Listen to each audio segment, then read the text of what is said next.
Rosie Stanko. I'm your host for this segment of Psychological Insights.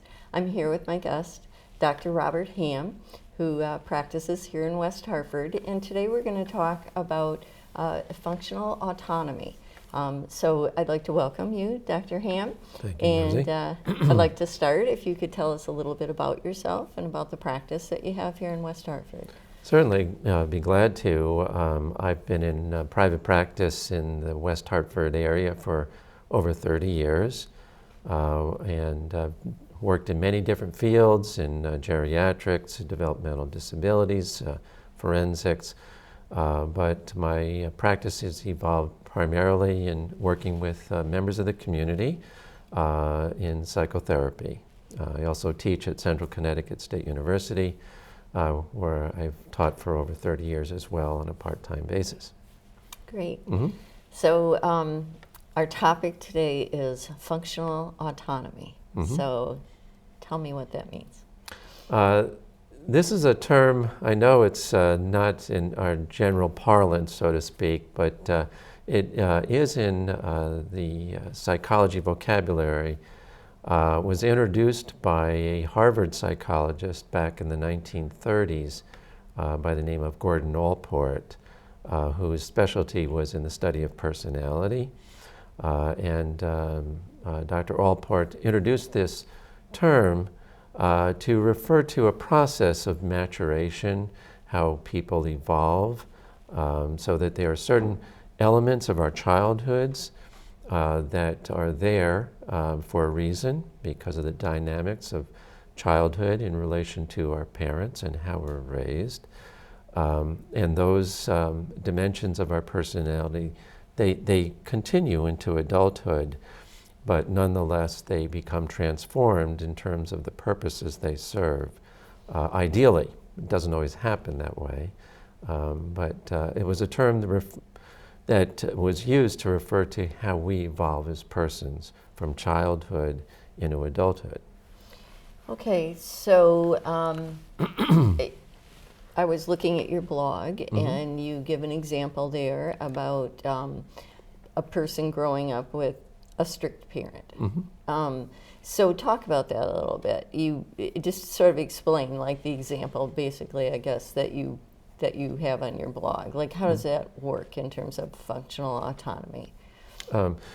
When we're children, naturally we're very dependent. We're not independent people. We can't fend for ourselves very well. We rely on our parents primarily to guide us in life, to support us in many different ways, and therefore we're dependent on our parents for different needs, our emotional needs, and learning about, what life is all about, of course. Mm-hmm.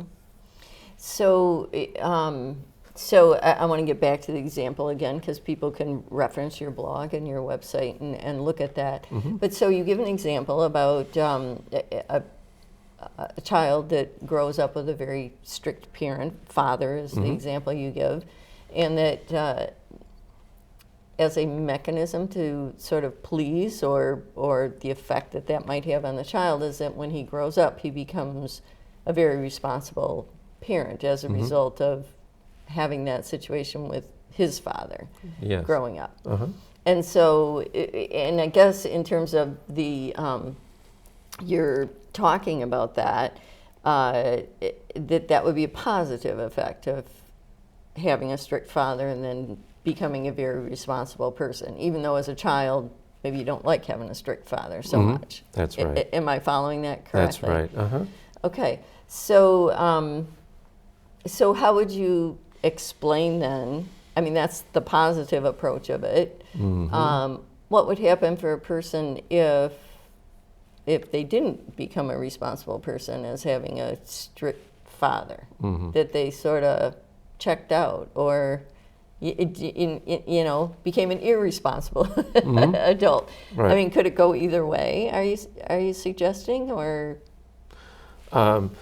It is, I guess you could say it's implied in the concept that this is a process, functional autonomy, that enables a person to develop in a mature way into adulthood. Okay. And therefore, it isn't necessarily the case. Maturation is a process that normally occurs when we move in life and evolve and grow up, but it doesn't always happen that way. Right.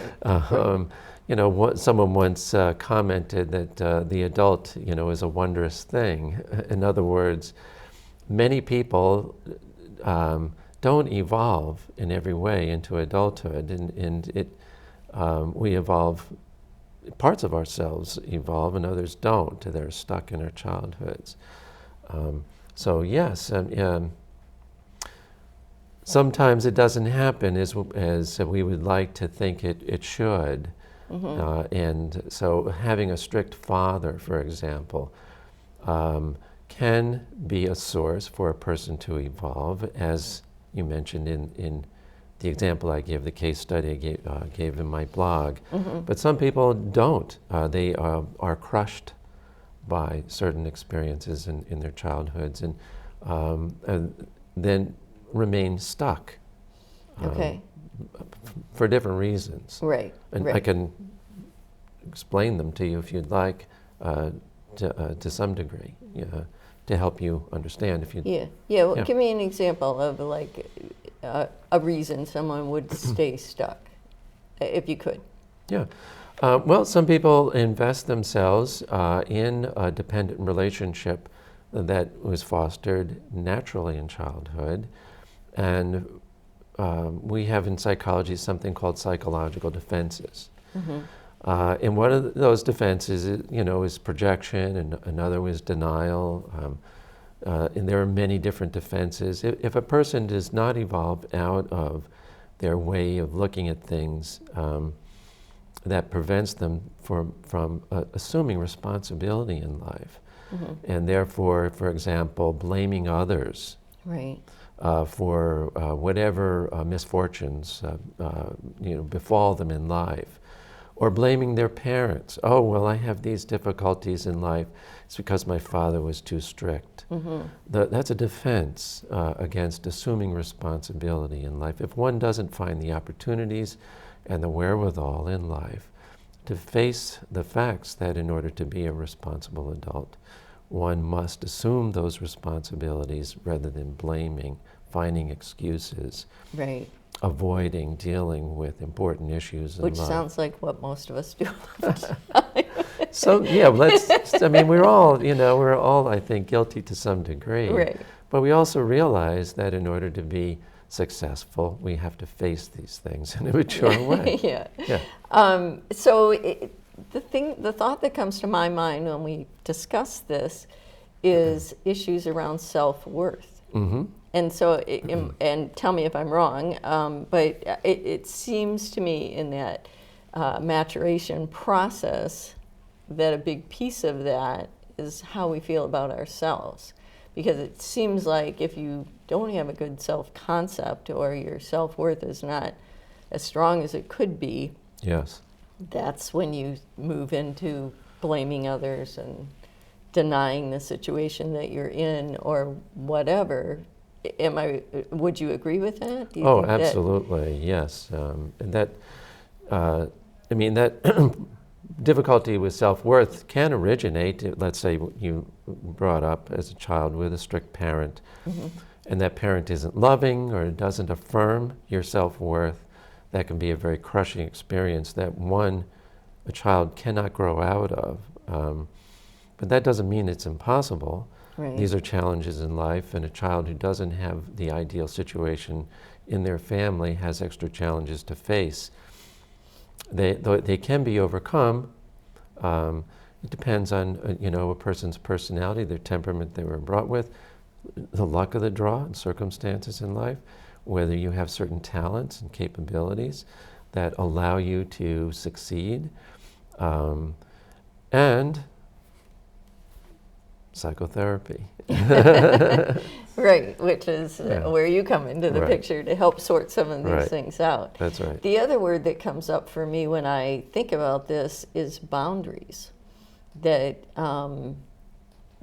depending on I guess it also plays into self-worth, but our ability to create and maintain those boundaries that are necessary, I think, to make sure that, we're not running around the world trying to make everybody happy. And, and there are a lot of people. I mean, we have a name for that. It's called people pleasers that, will take on things and do things and always be there to try to help out, even if they feel like they're completely overwhelmed because they can't say no to people, that sort of thing. So how does that fit into this functional autonomy? Is that another element of maturation, that ability to maintain boundaries, would you say? Yes, that's a good point.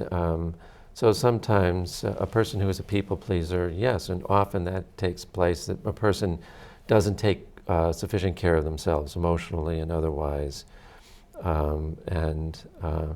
So it is important that they also learn how to take good care of themselves.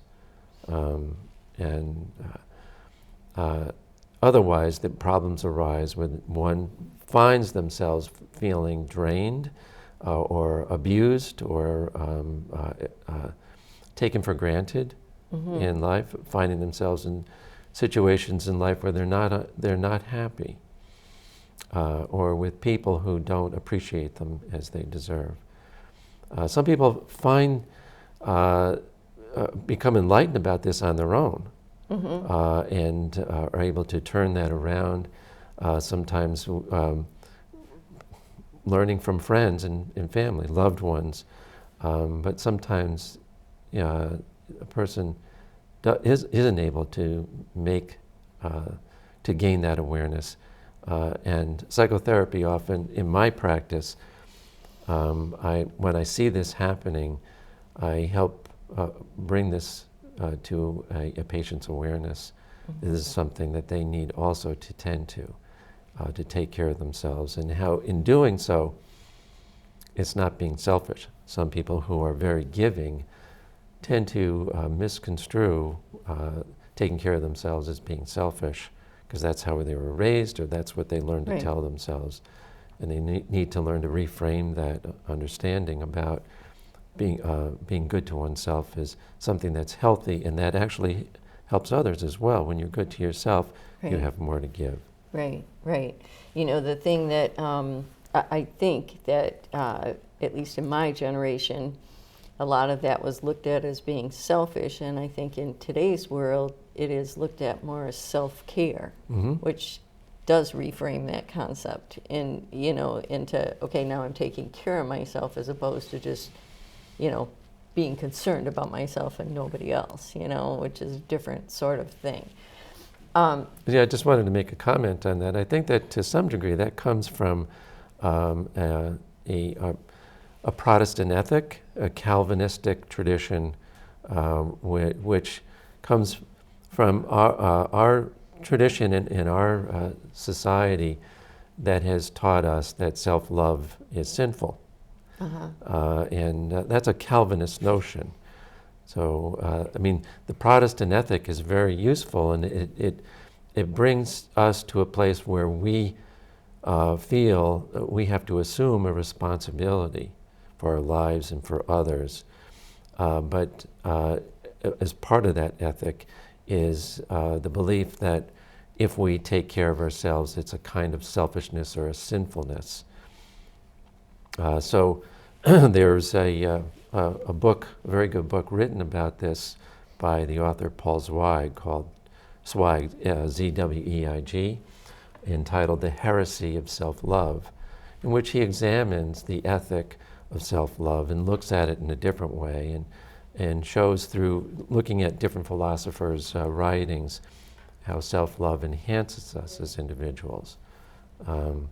So you said, when we were raised back in the day, it was a different world, and I think that partly comes from that old tradition, and society is changing today. And looking at self-love in a different way is less pejorative, but something that benefits us, called self-care, as you said. Right. Well, the other thing I was thinking about too is how do you well, I guess everyone's an individual, but I'll just say this.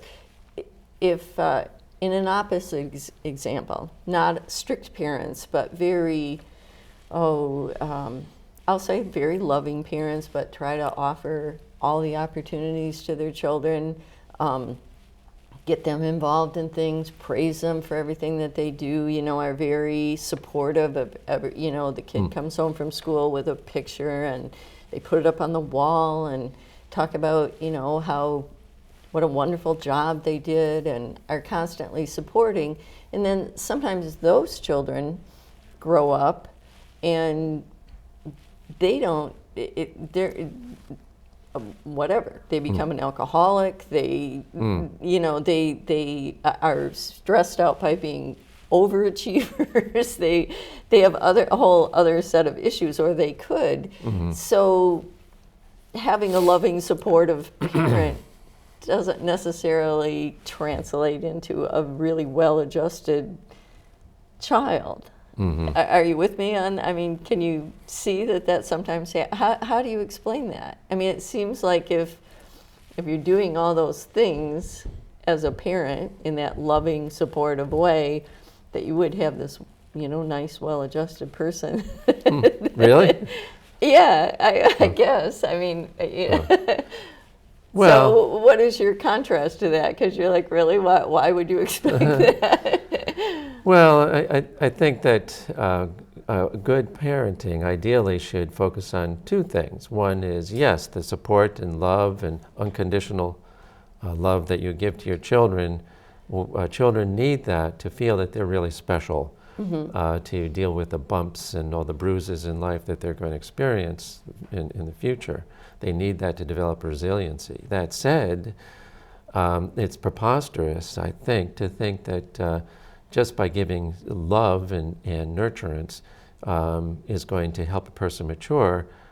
What about responsibility? What about learning how to give to others? What about being socialized?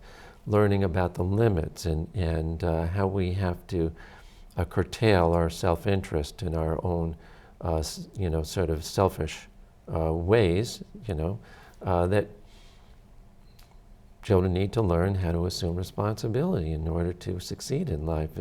They need both. Right. Not just love and nurturance. Right. That creates a narcissistic sort of bent where we feel entitled. That's not going to help us grow. Okay. But I guess there could be a mix there of also creating, some responsibility or whatever. But I feel like so many of these things are internalized by the person or the child in their own process. Would you agree? Like, I'll just give you an example. A child does very well in school, mostly gets all A's and B's. Parents are very satisfied with those kind of grades and how they're doing. Child gets a 98 on a test instead of 100, and they're completely distraught because they didn't get 100%. Not because the parents are like saying, oh my gosh, you fell short of perfect, but somehow the child, like, where does that come from? Where is that another link in the maturation process where, I feel like it doesn't always come from parents. I think like we as people put on ourselves the need to be perfect or not perfect enough or good enough. Are you following me with this? Yes. Well, it's not all parents. That's right. We live in a world outside our families. Right. So there's the media. That's a very important influence, especially today. And as children get older, I think around the age of 8, the influence on children shifts from their parents more into their peers and social media. So yes, we all have this inherent drive, if you will, to be better, to strive above. We want people to approve of us, to esteem us. We want to feel proud of ourselves. I think that there are these inherent needs that we have. That said, I strongly believe that nurturance plays an important role in our ability to adjust to all these challenges. That is, that there has to be, from our parents, ideally, a sense that we're okay when we fail. In fact, that what really matters is that we give our best rather than that we have to always be the best. So a lot of that does come from how we're raised, to instill a sense of responsibility and try to be our best, but also to accept ourselves, so that how we judge ourselves is not so much on how we perform, but the efforts that we make and whether we take responsibility to do our best. So how do we know if we're maturing to where we want to be?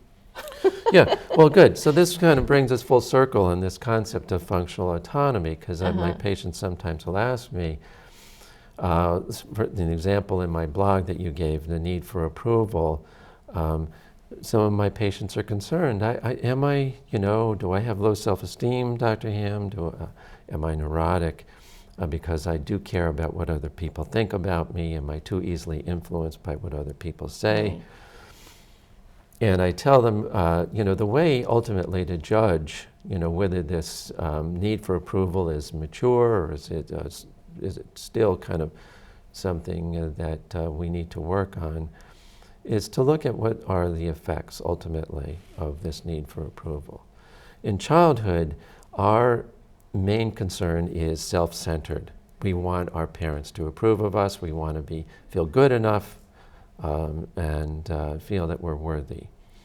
In adulthood, although we still have those needs and try to foster relationships that support us in that way, our primary concern should shift from ourselves to others. In that example I gave, this young man, father and husband, who wanted his father's approval, was concerned, am I too concerned about these matters, and do I not have sufficient self-esteem?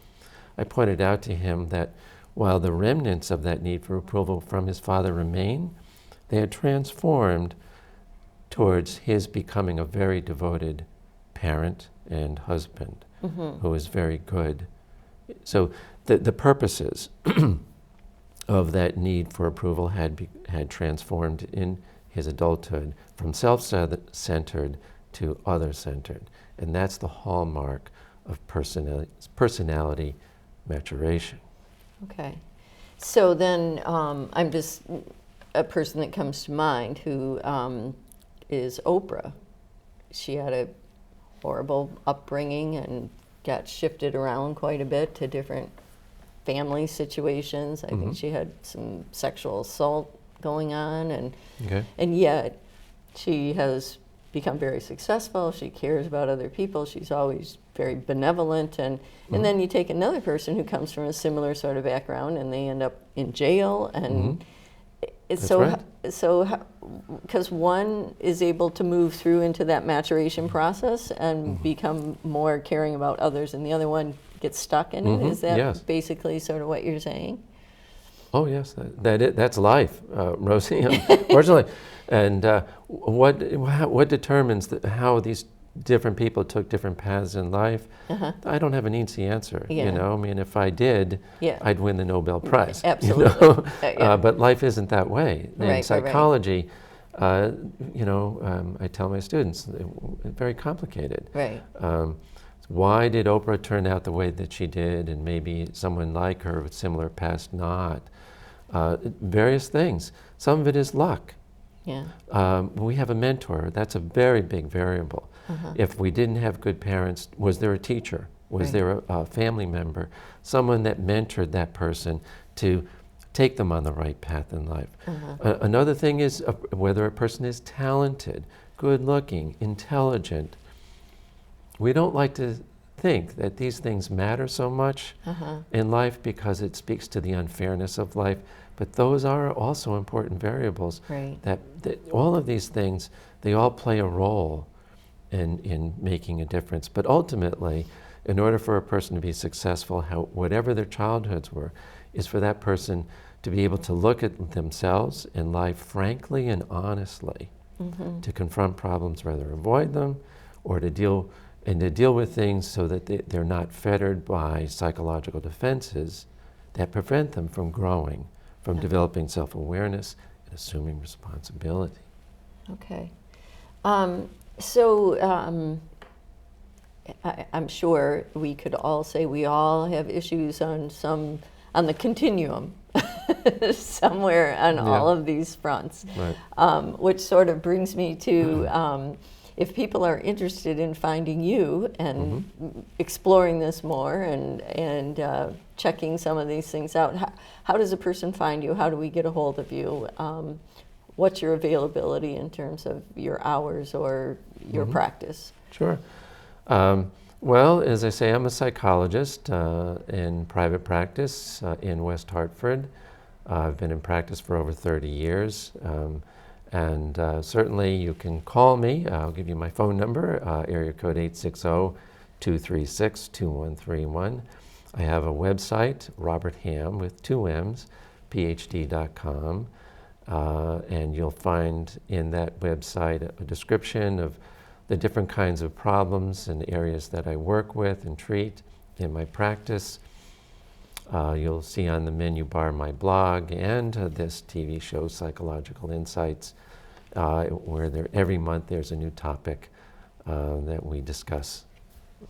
And I just want to say that starting to read your blog, it's, there's a lot of very interesting things up there, and I would encourage people to take a look at that as well and check it out, because it does deal with some different topics that are quite interesting. Well, we're getting to the end of our time here. I appreciate all of this. I feel like we once again have kind of delved into some other element of the human experience. So I want to thank you. And I want to thank you at home for tuning in and being with us for another segment of Psychological Insights. Have a great day.